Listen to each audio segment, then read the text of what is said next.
el epitelio escamoso normal del esófago va a ser reemplazado por un epitelio columnar especializado con células caliciformes. En cuanto a la historia natural de la enfermedad, tenemos este siguiente esquema en donde tenemos un epitelio normal, el cual, ante la exposición crónica del reflujo gastroesofágico que pueden tener los pacientes en los que se diagnostican Barrett, van a generar un cambio en el epitelio, que en este caso una metaplasia intestinal, como lo podemos ver acá en esta imagen. Tenemos el epitelio normal y luego el epitelio metaplásico, cómo cambia de plano a un epitelio columnar. Si no se instaura un tratamiento y se lo deja a la libre evolución, esto va a ir evolucionando hacia cambios celulares en lo que sería una displasia, que puede ser de bajo o alto grado, hasta poder llegar a un carcinoma intramucoso o hasta un carcinoma invasor. Entonces es sumamente importante poderlo diagnosticar, pero si nosotros lo diagnosticamos es un indicio de que nuestro tratamiento para los pacientes con enfermedad por reflujo está fracasando, entonces hay que hacer hincapié primero en tratar el reflujo y en los pacientes con reflujo crónico buscar Barrett. La evidencia demuestra que en un 0,5 a un 2% de los pacientes que se puedan realizar una endoscopia por otra causa, se puede encontrar esófago de Barrett, mientras que en los pacientes con enfermedad por reflujo, las cifras ascienden a un 5 a un 15%. Por lo tanto, podemos decir que la enfermedad de Barrett es considerada una lesión precursora de malignidad hacia el adenocarcinoma esofágico. Entonces, teniendo esta introducción, es importante saber en quiénes vamos a buscar la enfermedad de Barrett. Principalmente, la vamos a buscar en aquellos individuos que cuenten con 3 o más de estos factores de riesgo.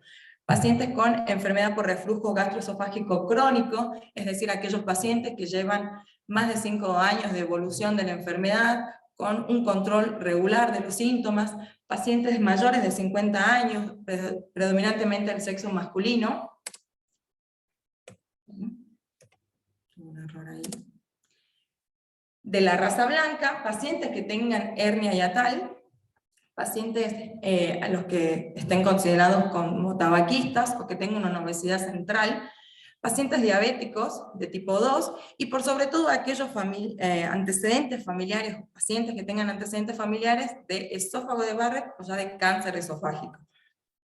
Es importante aclarar que las distintas guías demuestran que no se recomienda una pesquisa en la población general para esta enfermedad. Entonces, ¿cómo se realiza el diagnóstico de esta enfermedad? Un diagnóstico presuntivo lo hacemos a través de la endoscopía, de la videoendoscopía digestiva alta, en donde vamos a poder observar ese cambio mucoso. En este caso, en esta imagen, puso una imagen representativa de cómo se vería a través de la endoscopía un esófago de Barrett. Mientras que el diagnóstico confirmatorio se lo hace con el análisis histopatológico por un anatomopatólogo, en donde ellos van a evidenciar esa metaplasia intestinal. Acá podemos ver en la imagen cómo tenemos un epitelio plano, escamoso, y luego con la metaplasia está el epitelio de tipo columnar. Como dije anteriormente, el diagnóstico lo logramos mediante una endoscopía. Las diferentes guías recomiendan que se utilicen endoscopios con luz blanca y por sobre todo en alta definición para poder categorizar con exactitud la lesión. Acá nosotros mostramos una imagen de lo que sería la porción distal del esófago, en donde es importante poder identificar las distintas estructuras anatómicas. Esto es una imagen de un esófago normal, en donde podemos ver que tenemos un epitelio de características rosa un poco más claro y luego un rosa más intenso. El epitelio de rosa claro, que es este que está en la periferia, es el epitelio del escamoso, del esófago, y el epitelio un rosa un poco más intenso, el epitelio gástrico, ya de tipo columnar. Entonces lo primero que nosotros tenemos que identificar va a ser el inicio de los pliegues gástricos que me va a marcar o delimitar anatómicamente la unión gastroesofágica. Seguido de eso, ese cambio del epitelio lo podemos identificar como la línea Z o cambio escamocolumnar, en donde me va a determinar ese límite entre un epitelio y el otro. También es importante cuando nosotros hacemos el examen para buscar el diagnóstico de Barrett, aparte del endoscopio de luz blanca, lograr una buena limpieza del esófago, que eso se logra utilizando, instilando en este sitio agua mezclada con N-acetilcisteína. Las diferentes guías también recomiendan que se haga una exploración exhaustiva de la mucosa, aproximadamente dedicarle 1 minuto por cada centímetro de Barrett que vemos, y eso ha demostrado aumentar el rédito diagnóstico. También es importante tener en cuenta si el paciente tiene o no hernia hiatal. Que eso lo vemos cuando el hiato esofágico no coincide con la unión gastroesofágica. Bien. En esta otra imagen vemos cómo es una mucosa que está completamente alterada, donde podemos ver en este punto la unión gastroesofágica, y vemos cómo esa línea Z se extiende más allá de 1 centímetro de la unión gastroesofágica, y eso es el reparo inicial para poder nosotros hacer el diagnóstico de esófago de Barrett. Lo siguiente que nosotros tenemos que analizar es qué tanto se extiende ese epitelio alterado. Entonces, usamos distintos sistemas de clasificación en cuanto a la extensión, que vamos a delimitar la extensión circunferencial que tiene esta metaplasia, como así también su extensión máxima, teniendo en cuenta la distancia desde la unión gastroesofágica hacia la porción proximal del esófago. Como podemos ver, acá tenemos 2 lengüetas y acá una lengüeta de mayor tamaño. Si nosotros podemos valorar la extensión circunferencial, haciendo un esquema, podemos tener que esto tiene 2 centímetros, por lo tanto estaríamos ante un Barrett, y cuando tenemos distintas lengüetas, como en este caso en particular, tenemos que tomar la lengüeta de mayor extensión. Entonces, desde la unión gastroesofágica hasta el mayor punto, 5 centímetros. El sistema de clasificación para valorar la extensión es la clasificación de Praga, en donde C hace referencia a la extensión circunferencial, en este caso C2, y M a la extensión máxima, que en este caso sería 5.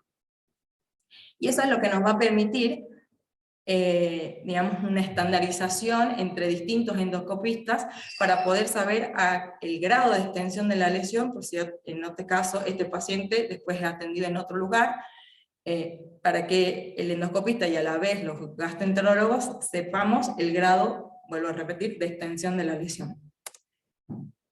En esta imagen puse cómo sería una representación gráfica de los distintos puntos anatómicos que nombré anteriormente. Como dije, lo primero que tenemos que identificar es la unión gastroesofágica, que sería, o me delimitaría por el inicio de los pliegues gástricos, que en pacientes, en este caso como la imagen, no coincide con el hiato esofágico, y por lo tanto consideramos que ese paciente tiene una hernia hiatal.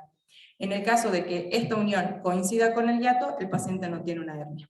Entonces, toda lesión o cambio metaplásico que veamos o que observemos más allá de 1 centímetro de la unión gastroesofágica es sospechosa de Barrett.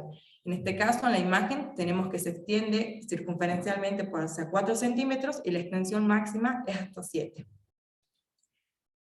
Como dijimos, esto es un diagnóstico presuntivo. El diagnóstico confirmatorio lo vamos a hacer a través de la histopatología, y para poder lograr eso tenemos que, primero que nada, tomar biopsias de ese esófago.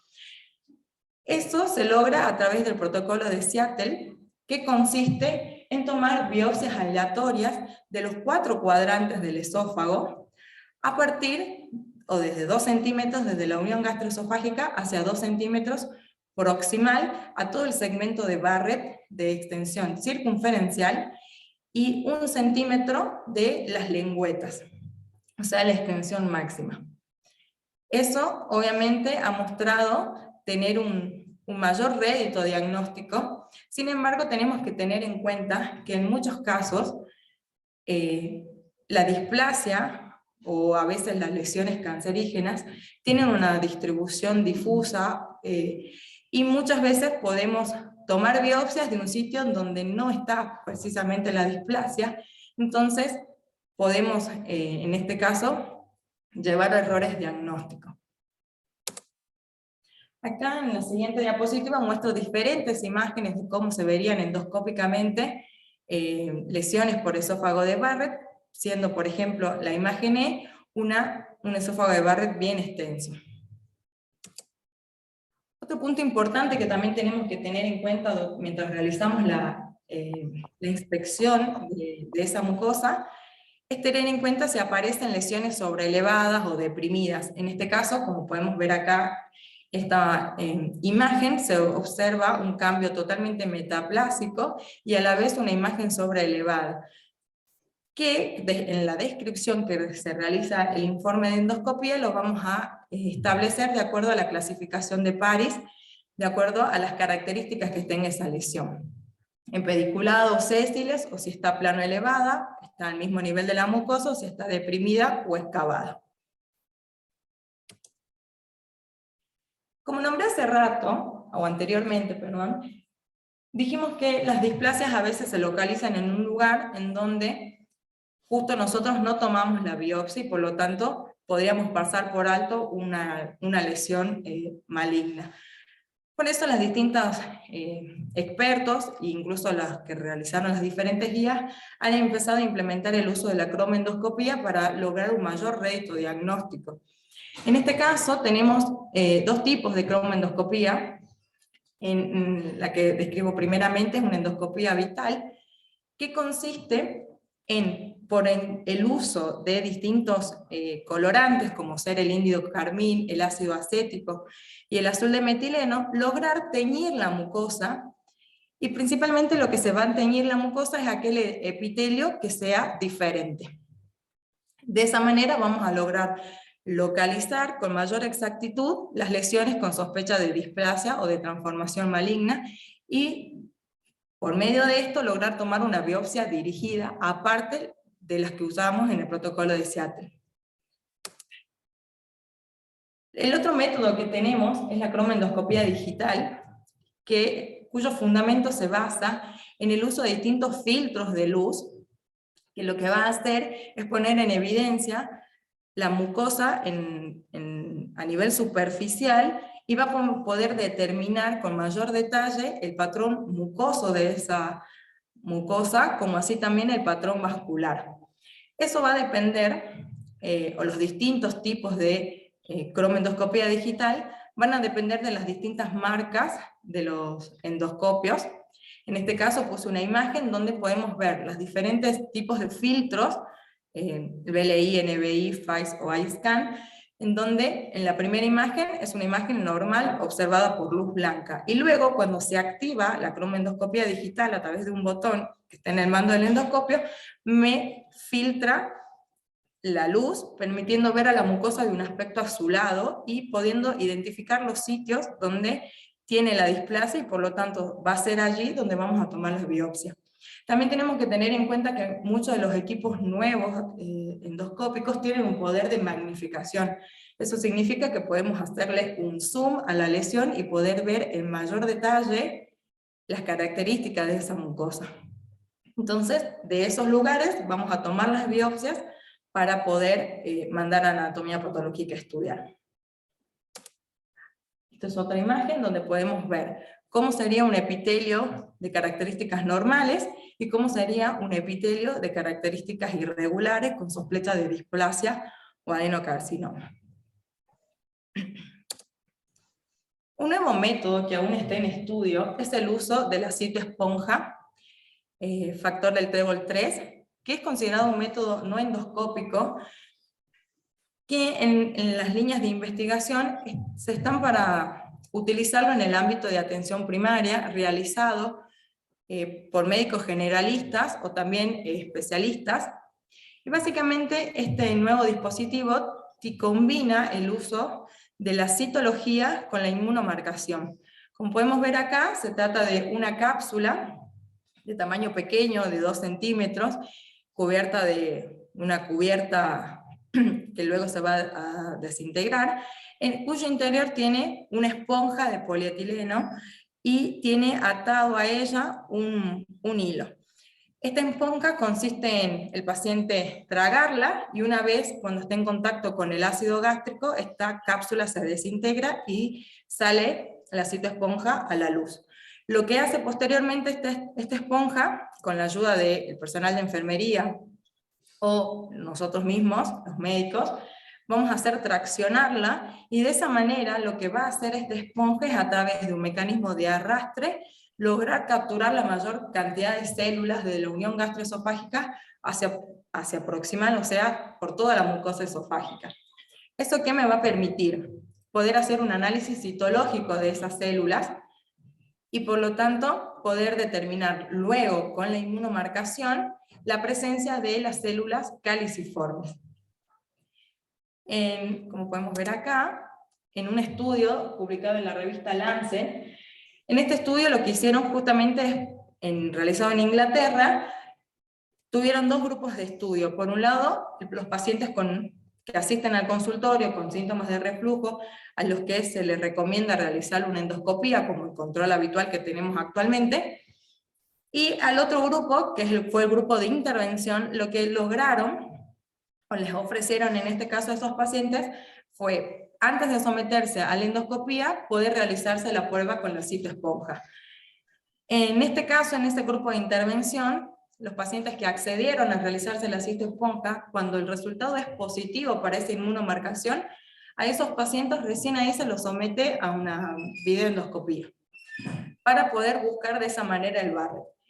En este estudio, en los 2 casos, en el caso control, donde tenía la indicación de endoscopía, han logrado encontrar en menos del 1% pacientes con diagnósticos de esófago de Barrett, mientras que no han logrado llegar a un diagnóstico de displasia o adenocarcinoma.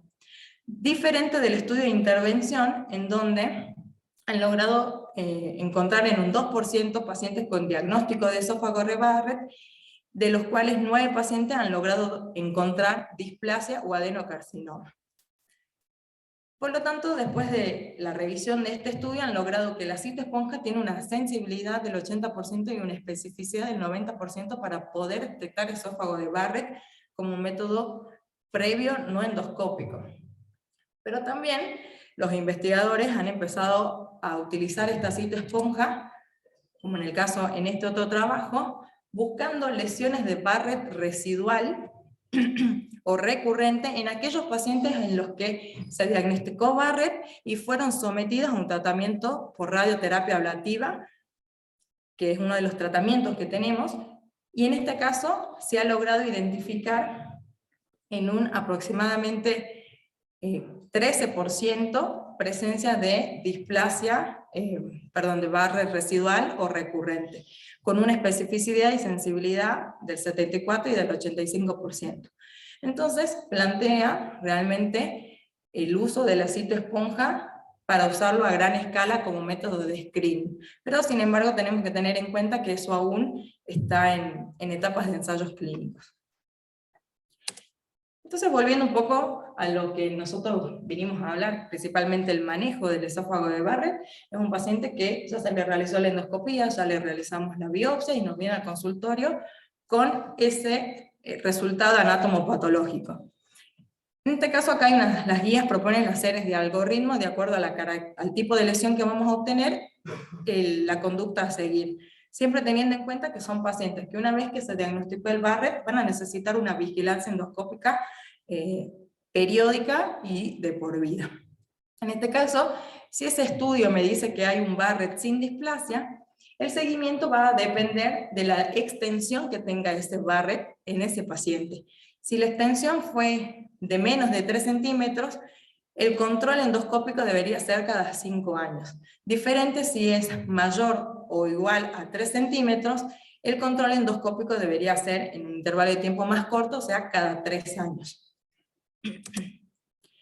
En el caso de que el informe me diga que es una displasia, Esta, primero que nada, tiene que ser confirmada por un segundo anatomopatólogo, debido a que puede haber cierta discordancia entre lo que ve uno a lo que ve otro. Por lo tanto, las diferentes guías recomiendan la confirmación por un segundo anatomopatólogo, y preferentemente que sea experto en patología gastrointestinal. Luego de esa evaluación podemos obtener estos resultados: que sea una displasia indefinida, en donde el anatomopatólogo no ha logrado diferenciar con exactitud las células y por lo tanto me la catalogan así, y en este caso los pacientes tienen que tener un seguimiento más prolongado, no más prolongado, perdón, sino a intervalos de tiempo más cortos, cada 6 meses. Y obviamente es optimizar el tratamiento de IBP, o sea, es optimizar el tratamiento del reflujo en esos pacientes, y luego repetir la endoscopía con nueva toma de biopsias. Si en esa segunda análisis vuelve a venir indefinido, el control sería cada 12 meses. Distinto si en este escenario ya me muestra una displasia de bajo grado o una displasia de alto grado. En el caso de que se trate de una displasia de bajo grado, podemos tener dos alternativas: ofrecerle un tratamiento endoscópico o realizar un seguimiento endoscópico cada 6 meses. Y si tuviera ya una displasia de alto grado, lo correcto sería realizar un tratamiento endoscópico. Entonces, nuevamente volvemos a nombrar displasias de alto grado o hasta incluso un cáncer. La sugerencia de las guías son tratamiento endoscópico. Para todas las lesiones de características planas, lo que se prefiere es una ablación por radiofrecuencia, mientras que para aquellas lesiones que sean visibles macroscópicamente, o sea, recordemos que sean de aspecto polipoide, o nodular, o plano elevado, la recomendación es que se hagan una resección mucosa endoscópica, para poder de esa manera recuperar ese tejido y mandarlo a analizar por anatomía patológica, el cual me va a dar distintos resultados. En este caso, al ser nuevamente analizado una pieza de mayor extensión, me va a decir si estamos ante una displasia de bajo grado, alto grado, o ya tenemos un cáncer intramucoso. En ese caso, la siguiente que se debería hacer, un tratamiento endoscópico con ablación por radioterapia. Y en el caso de que me informe un cáncer submucoso, o sea, en un estadio T1B, las opciones son la cirugía o la disección submucosa endoscópica. En el caso de que encontremos displasia o ya un cáncer, un adenocarcinoma, lo primero que tenemos que hacer nuevamente es repetir una endoscopía para excluir ese cáncer, o para confirmarlo en todo caso, y evaluar la extensión. Y una manera de poder evaluar la extensión es con el uso de la ecoendoscopía, que me va a poder permitir evaluar la invasión que tiene en la mucosa y también, o en la submucosa, como así también poder evaluar si hay compromiso vascular o ganglionar. Entonces, como lo hablé al principio, en la historia natural de la enfermedad dijimos que a partir de una lesión de metaplásica puede ir cambiando a un epitelio de displasia o hasta llegar al cáncer. Pero, ¿en qué progresión o cuál es el riesgo de progresión que tenemos y por qué tenemos que hacer hincapié en poder diagnosticar Barrett y seguirlo? Justamente los diferentes artículos y guías hacen referencia a estos números. Si tenemos un paciente en el que tenemos una enfermedad de Barrett de tipo no displásico, el riesgo de progresión a cáncer en un año es menos del 0,5% de los casos. Pero si tenemos en cuenta la progresión lineal que puede tener esta enfermedad, sabemos que de esos pacientes no displásicos, un 4% pueden evolucionar hacia una displasia de bajo grado y hasta un 0,9% a una displasia de alto grado. Si tenemos una displasia de bajo grado, el riesgo de evolución hacia una displasia de alto grado es cercana al 12%. Y del 1 hasta el 3% en algunas bibliografías hacen referencia a cáncer. En cambio, si desde el inicio tenemos un diagnóstico de una displasia de alto grado, el riesgo de progresión a cáncer es del 3 al 12%. Entonces, es importante nosotros poder establecer en dónde estamos parados, porque en función de eso va a ser el riesgo de progresión a cáncer que tiene ese paciente. En cuanto a las opciones de tratamiento, tenemos tres opciones. Por un lado, obviamente, el tratamiento médico, que en este caso es el tratamiento del reflujo gastroesofágico, que se recomienda que tomen inhibidores de bomba de protones a dosis simples. Por ejemplo, omeprazol o a 20 miligramos una vez al día. ¿Cuándo sería el caso en el que utilicemos mayor dosis o que el intervalo de tiempo de administración sea mayor? Cuando el paciente tenga asociado una esofagitis. En función del grado de esofagitis, la dosis se puede duplicar o hasta incluso darlo en intervalos de cada 12 horas, generalmente cuando tienen esofagitis grave. Pero también hay que hacer hincapié en las medidas higiénico-dietéticas, es decir, en los cambios de hábito de ese paciente. Recordemos que en la enfermedad por reflujo, el paciente, de la redundancia, tiene reflujo por los distintos comportamientos que presenta. Por lo tanto, las recomendaciones siempre van a ser evitar alimentos que puedan desencadenar los episodios de reflujo, generalmente el exceso de cafeína, el exceso de alcohol, los chocolates, las mentas o alimentos ricos en colecistoquinéticos pueden favorecer el desarrollo de los síntomas. Por otro lado, también recomendarle al paciente que cuando coma no se vaya a acostar, sino que deje pasar un periodo de aproximadamente 2 horas para recién de esa manera evitar la aparición de los síntomas. Otro que se recomienda es que el paciente eleve la cabecera de la cama, para de esa manera no estar totalmente horizontal y que haya un episodio de reflujo. Y si el paciente presenta sobrepeso u obesidad, aconsejarle que descienda de peso, porque se ha demostrado que eso ha logrado disminuir los síntomas. Y obviamente en el caso de que esos pacientes no mejoren, ya se le podría ofrecer la cirugía antirreflujo, pero eso ya es otro tema. En cuanto al tratamiento endoscópico que tenemos nosotros para ofrecer para el esófago de Barrett, tenemos distintas opciones que van a depender de lo que tenemos en nuestro centro o en nuestro lugar. Como dijimos, podemos hablar de ablación por radiofrecuencia, coagulación con argonplasma, la crioablación, la terapia fotodinámica, la electrocoagulación multipolar, el uso de láser, o las resecciones mucosas endoscópicas o las disecciones submucosas endoscópicas. Y por último, es la opción quirúrgica, que sería la esofagectomía. ¿De qué va a depender que usemos uno u otro tratamiento? Principalmente de esto. Vuelvo a poner una imagen donde podemos observar que esta es la mucosa del esófago. Entonces tenemos en esta instancia una displasia de alto grado que está confinada a la mucosa, ¿sí? No sobrepasa la membrana basal. O podemos ya tener un carcinoma intramucoso donde la lesión llega a comprometer la submucosa. O un carcinoma ya de tipo invasivo, T1B, donde ya sobrepasa la mucosa y por lo tanto aumenta el riesgo de que haya metástasis ganglionar o también vascular. Entonces, en estos estadios en donde tenemos displasia de alto grado o hasta incluso un carcinoma intramucoso, es factible de tratamiento de terapia endoscópica. Y en el caso de cuando ya hablemos de un carcinoma con invasión submucosa, la opción es la cirugía. Sin embargo, tenemos que analizar con detalle este tipo de lesión debido a que si cumple con ciertos criterios, podría ser candidato a una opción de terapia endoscópica. La primera técnica que vamos a hablar o posibilidad de terapéutica es la ablación por radiofrecuencia. Es un método térmico que lo que hace es utilizar distintos electrodos bipolares, que lo que va a hacer es generar una energía que va a quemar la mucosa, y por lo tanto de esa manera nosotros vamos a lograr eliminar la metaplasia.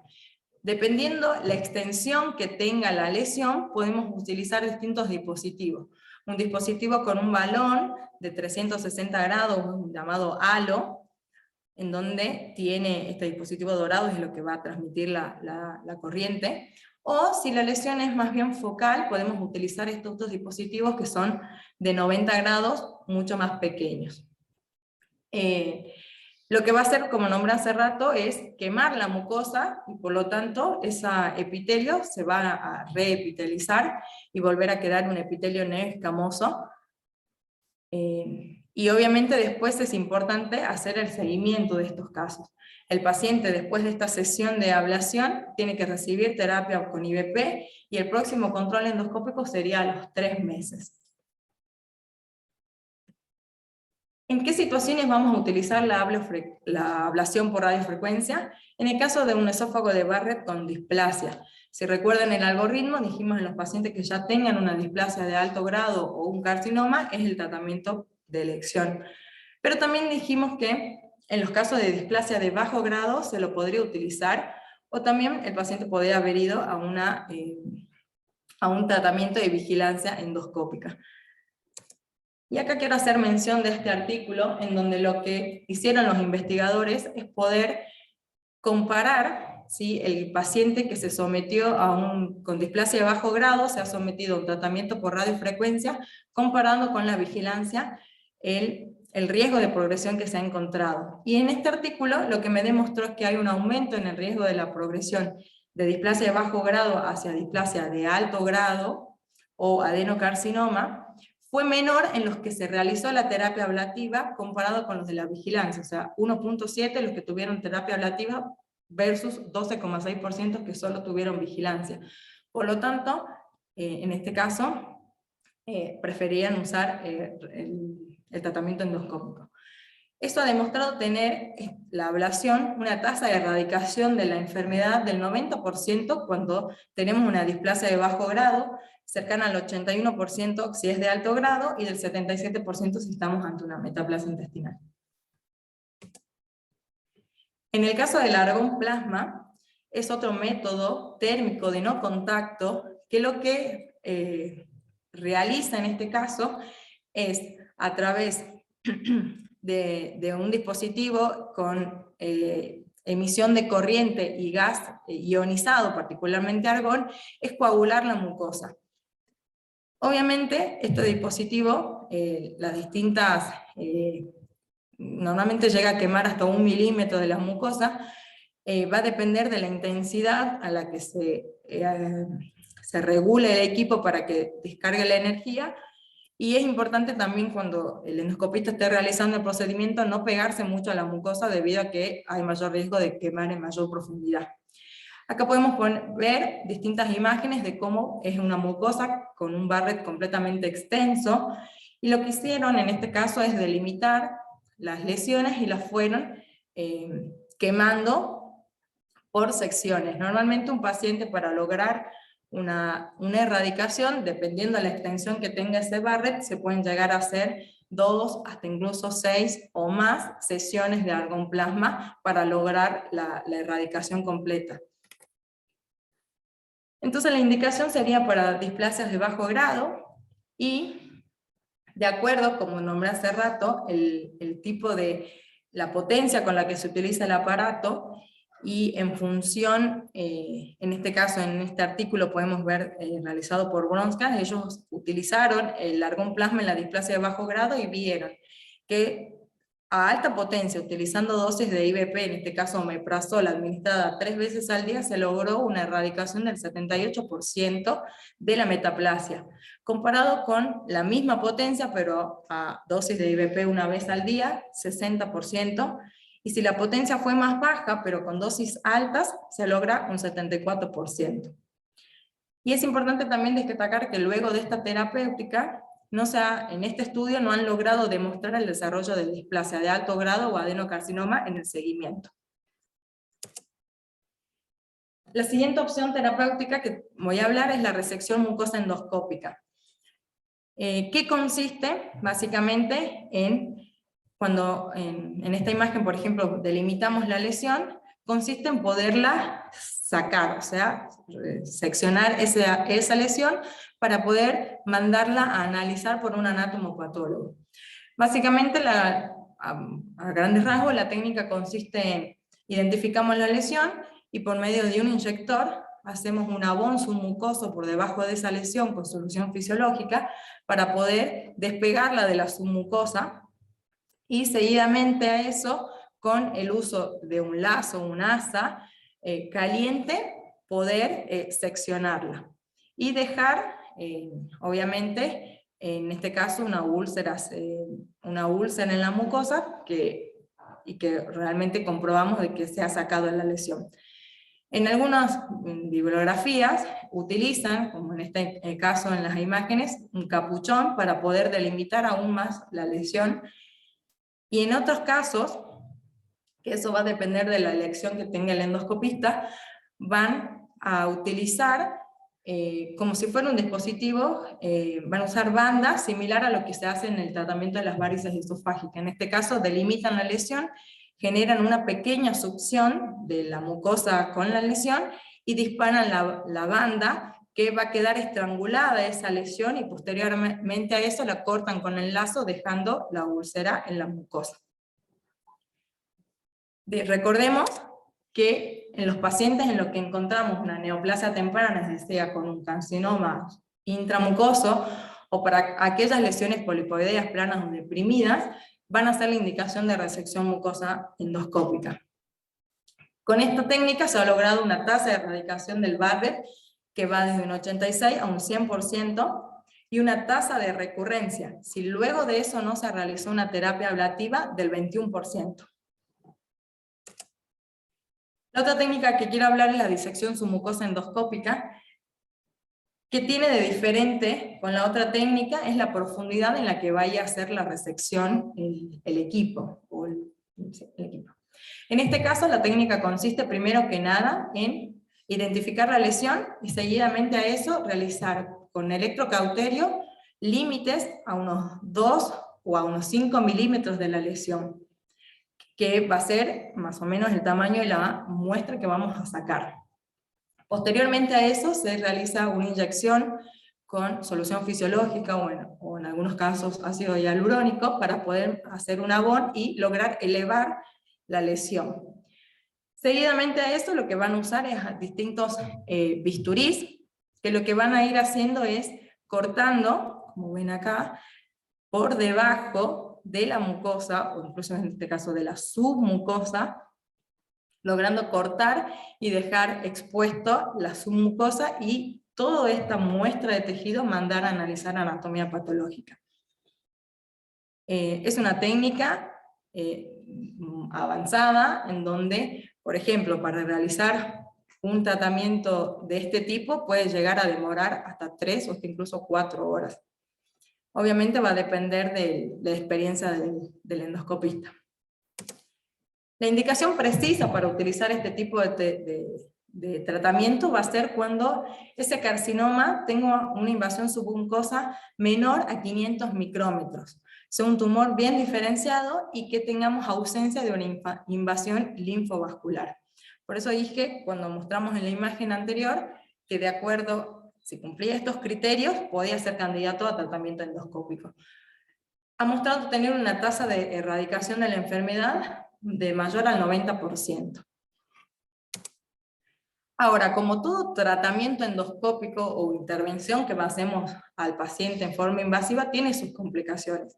En este caso, las que se han documentado con mayor frecuencia en el uso de estas distintas técnicas va a ser el dolor torácico, principalmente después del procedimiento el paciente lo suele manifestar, o incluso disfagia. Puede haber estenosis, lo cual va a ser, el porcentaje de estenosis va a ser diferente de acuerdo a la extensión que tenga la lesión. Generalmente pacientes con lesiones extensas pueden tener mayor riesgo de tener estenosis, pero se pueden resolver con procedimientos de dilatación. También puede haber hemorragia, sobre todo mayor riesgo de hemorragia y perforación en el caso de la disección submucosa endoscópica. Recordemos que la profundidad en la que vamos a tomar la lesión es aún mayor.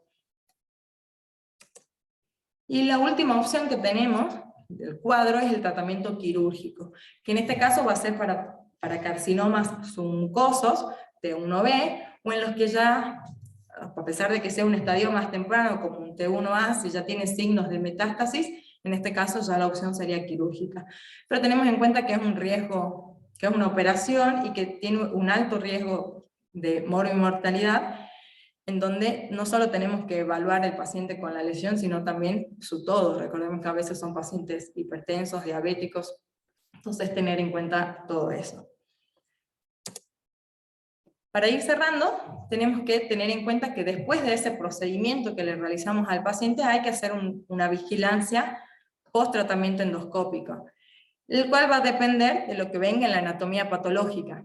En el caso de que, cuando se realizaron el análisis de esas muestras, tengamos una displasia de bajo grado, el control endoscópico es cada los 6 meses el primer año y luego en forma anual. La displasia de alto grado o el adenocarcinoma, el primer año es cada 3 meses y a partir del segundo año cada 6 meses y luego en forma anual. Cuando hablamos de que hay un éxito en la terapia ablativa, cuando luego de 2 sesiones endoscópicas, con toma de biopsias, esas son negativas para el esófago de Barrett. Por lo tanto, determinan la erradicación completa de la displasia o incluso la metaplasia. Eso es todo.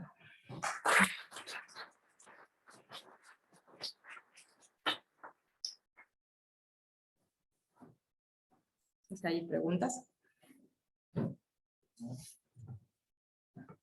Bueno, muy buena tu clase, te felicito. Bueno, sí te quería hacer una consulta con respecto a el esófago de Barrett con displasia de bajo grado. Así que por ahí es bastante controvertido el tema y siempre abre la discusión de cuál es la conducta que hay que tomar en ese tipo de pacientes, una conducta más bien por ahí de vigilancia, con endoscopía, con biopsias, y la otra hacer un poco más invasivo, con tratamiento radicador endoscópico. Bueno, en base a lo que vos buscaste, los artículos que encontraste, ¿cuál es la conducta que, valorando el tema de las complicaciones, las posibles complicaciones y los beneficios que tienen cada uno de los métodos, qué es lo que te parece a vos que sería más correcto en este momento? Bien. Bueno, Ariel, la verdad que justamente cuando hablamos de displasia de bajo grado y las opciones de tratamiento sí están controvertidos en las distintas guías en las que me he basado, por lo tanto empezamos a hacer una búsqueda de distintos artículos donde demuestran que es mejor, y como lo nombré en la diapositiva, se prefiere una terapia ablativa debido a que la tasa de erradicación es más del 90%. Obviamente siempre tenemos que tener en cuenta el paciente, o sea, las comorbilidades que pueda presentar, y también es importante en el análisis o en la elección si los segmentos de Barrett que tiene ese paciente son más prolongados, o son más largos, entonces en eso serían los que mayormente se beneficiarían debido a que disminuiríamos bastante el riesgo de progresión hacia displasia. ¿Alguna otra? Sí. Aquí en el Zoom te están haciendo una pregunta. Lo que te quieren preguntar es, ¿cuáles son los tratamientos de los que nombraste que están disponibles en Salta? Bien, buena pregunta. También me ha llevado a investigar eso. Acá en nuestro hospital, en el servicio, podemos llegar a hacer resecciones mucosas, en la cámara, perdón, pero, y también que recién es nuevo, empezamos a utilizar argón plasma, o sea, en el servicio hay argón plasma, sin embargo aún no se lo ha empezado a implementar en pacientes con Barrett, pero sí sería bueno, obviamente primero lograr identificar a los pacientes y empezar a tratar. También hay un comentario, no sé bien el usuario, pero bueno, te felicitan, muy clara, actualizada la disertación. Dice, es muy importante el rol y la comunicación con el patólogo para disminuir el riesgo de error interobservado o interobservador de la displasia de intermedia o media. Es Julio Lotero el que... Perfecto. Entonces me fue el micrófono, no sé si me escuchan, pero sí es muy importante. Es muy importante la comunicación que tengamos nosotros, o bueno, en este caso el endoscopista, que es el que toma la biopsia, de comunicarse con el anatomopatólogo y obviamente a realizar un análisis exhaustivo, y si uno determina que tuvo displasia, justamente es confirmarlo con un segundo anatomopatólogo para ver si realmente están viendo lo mismo, digamos. Porque en muchos casos se diagnostica una displasia y luego cuando se hace la revisión muchas veces son esófagos no displásicos, o sea, muestras no displásicas, ¿no? Sí. Bueno, Eugenia, excelente clase. Primero que nada, bueno, decir que en cuanto a terapéutica, Se puede disponer tanto de halo, lo que pasa es que hay que gestionarlo, de algún plasma que está un poco discutido por a veces sepultar la displasia y que queda no visible endoscópicamente. Pero volviendo un poquito antes, es decir que en el servicio disponemos de cromoendoscopía digital de alta definición y bueno, también es de gran utilidad la tinción vital con ácido acético para hacer biopsias dirigidas sobre todo. O sea, por ahí nos saltamos un poco el protocolo de Seattle y hacemos biopsias dirigidas en Barrett, ¿sí? Eso por un lado. Y por otro lado, también decir que no es sencillo diferenciar cuando hay displasia de alto grado si es 1A o 1B. Para eso se necesitaría una ecoendoscopía radial, que es la más idónea para estos casos. Si alguien salta disponible ecoendoscopía sectorial, pero no radial, por ahí haciendo alguna maniobra se podría llegar a detectar la profundidad de la lesión, pero en estos casos no tenemos displasia de alto grado, lo ideal sería para diferenciar y decidir la terapéutica una ecoendoscopía radial, ¿no? Paso con Fernando, que es otro. Eugen, muy buena, bien completa y tocaste casi todos los puntos. Dos o tres cosas que son importantes recalcar, que el riesgo es acumulativo, ¿no? De cáncer. Cuando hablamos del 1, de displasia bajo grado o alto grado, del 1, 3, 4, 7%, es anual. Y creo que en este caso es clave a la hora de elegir la terapéutica en caso de displasia. Diferenciando terapia endoscópica de cirugía, le da al paciente, porque si tenemos un paciente de 30 años con displasia de bajo grado, le quedan 40, 50 años por delante, hay que seguirlo muy bien, y quizás uno sería, en el caso de los controles repetidos, sería más candidato a operarlo, digamos, viendo que no termina de resolver la displasia o que no termina de mejorar, porque probablemente estos cánceres del esófago tradicionales en ese sentido, sobre todo el carcinoma, tiene una, digamos, de un tumor intramucoso o localmente controlable, se puede controlar rápidamente si el paciente se pierde. Distinto es una displasia de bajo o alto grado en un paciente de 70 o 80 años, en el cual la cirugía es muy riesgosa. Entonces, ahí quizás insistiríamos mucho más en las terapias endoscópicas, que tienen mucho menos riesgo, si bien lo tienen, tienen menos riesgo que la cirugía. Y después, bueno, con respecto a la terapia endoscópica, no tanto el argón, pero sí la mucosectomía, como bien sabes, el esófago es un lugar difícil para trabajar. Es muy importante tener un endoscopio, digamos, si bien se tiene lo que se tiene, pero por suerte en la hospital tenemos un endoscopio de alta definición y definir bien los márgenes antes de empezar. Eso es bien importante, ¿no? Muchas gracias, Doc. Felicidades, linda la clase.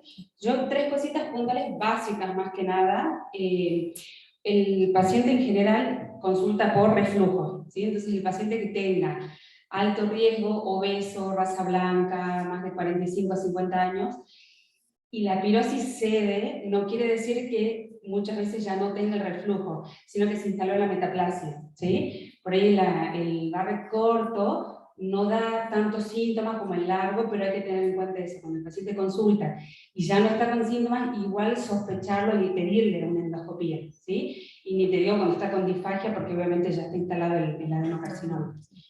Lo otro, que están los chicos, la circunferencia, ¿viste? Entre el inicio de pliegues gástricos y el cambio mucoso, eso es importante en el Barrett circunferencial, porque no siempre vamos a ver la lengüeta.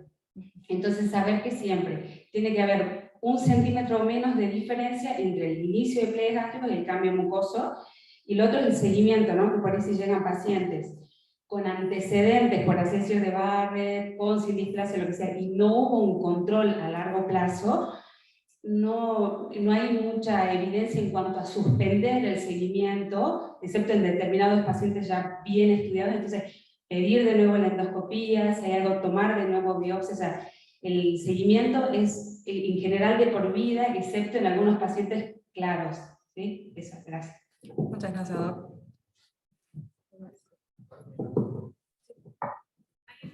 Hay una pregunta más a través del Zoom, lo que nos pedían es si podían volver a nombrarnos cuáles son los factores de riesgo para contraer el esófago Barrett y el tratamiento médico.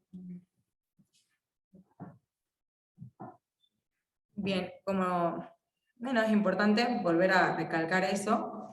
Voy a salir un poco de la presentación para poder llegar a esa diapositiva, pero básicamente es que sea paciente mayor a 50 años o principalmente de sexo masculino, que tenga enfermedad por reflujo gastroesofágica sintomática, o bueno, acá la doctora aclaró que muchas veces mejora la pirosis, pero obviamente tenemos que hacerle pacientes que sean obesos, que tengan antecedentes de diabetes, o sobre todo de hernia hiatal. Es importante buscar en ese caso, 2 segundos que ya llego, buscar el Barrett, ahí está la diapositiva.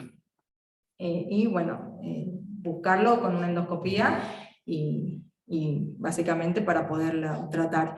Y cuando hablamos del tratamiento con médico, básicamente es tratar el reflujo, en este caso con las medidas higiénico-dietéticas, que hacer hincapié en que no coma comida que pueda aumentar los síntomas, que inmediatamente coma y no se vaya a la cama, o poder elevar la cama, y el tratamiento médico puede ser con IVP, que obviamente en el mercado tenemos distintos tipos, lo cual va a depender de cada médico el que puede usar. Pero principalmente para el Barrett era dosis simple lo que recomiendan las guías. Y como nombré anteriormente, si aumento la dosis o aumento la frecuencia de administración, va a ser si el paciente tiene asociado una esofagitis. Muchas gracias.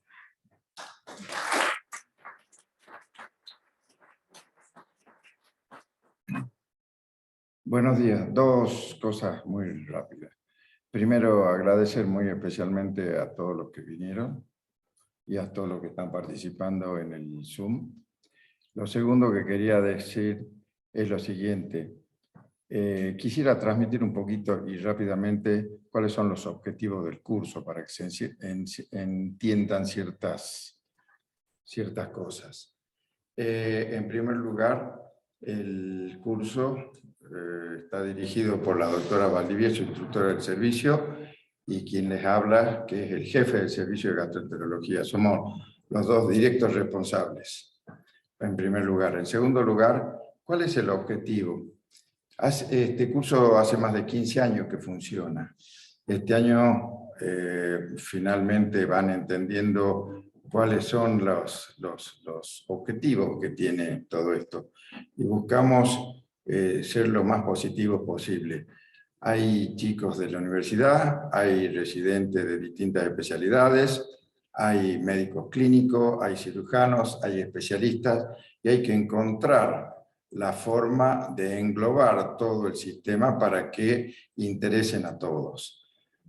En segundo lugar, no es fácil encontrar los disertantes porque, desgraciadamente, lleva mucho tiempo preparar todo esto. Mucho tiempo, mucho esfuerzo, mucha dedicación. Entonces, muchas veces no tenemos acceso a eso. Gracias a todos los disertantes que nos están pudiendo llegar. Y entiendan que el que está acá enfrente no es un experto, sino buscamos cubrir ciertas expectativas. En el caso de los residentes, que tengan cierto entrenamiento en la disertación, en la búsqueda bibliográfica, en la puesta al día del tema, y ayudarnos y transmitirnos lo que estamos escuchando, ponernos al día en la disertación. Y cuando tenemos la gran ayuda de gente que a lo mejor tiene más experiencia, nos ayuda mucho más, obviamente. Estamos abiertos a todas las sugerencias que nos pueden hacer. Queremos tener la mayor cantidad de disertantes, queremos tener la mayor cantidad de participantes y que esto en definitiva sirva de cara a la formación de la medicina para que el día de mañana, y creo que estoy próximo a, voy a necesitar seguramente que me atiendan médicamente y quisiera que me atiendan gente que esté bien formada y a eso es lo que apuntamos. Así que una vez más, muchas gracias a todos y felicitaciones a los disertantes y muy agradecido a los participantes. Y como les repito, estamos abiertos a recibir todo tipo de sugerencias para mejorar todo esto, para que puedan recibir la mejor información y que llegue de la mejor forma a todo. Y hoy especialmente tenemos una persona que representa a una empresa, Insumed, que nos va a facilitar un pequeño desayuno, una cosa para que podamos también, que es otra de las finalidades del curso, intercambiar o participar de una pequeña charla entre nosotros y poder hacer intercambio de ideas para que esto tenga una dinámica más colaborativa, más comprometida en todo. Muchísimas gracias a todos ustedes y al representante de Insumed, muy amable.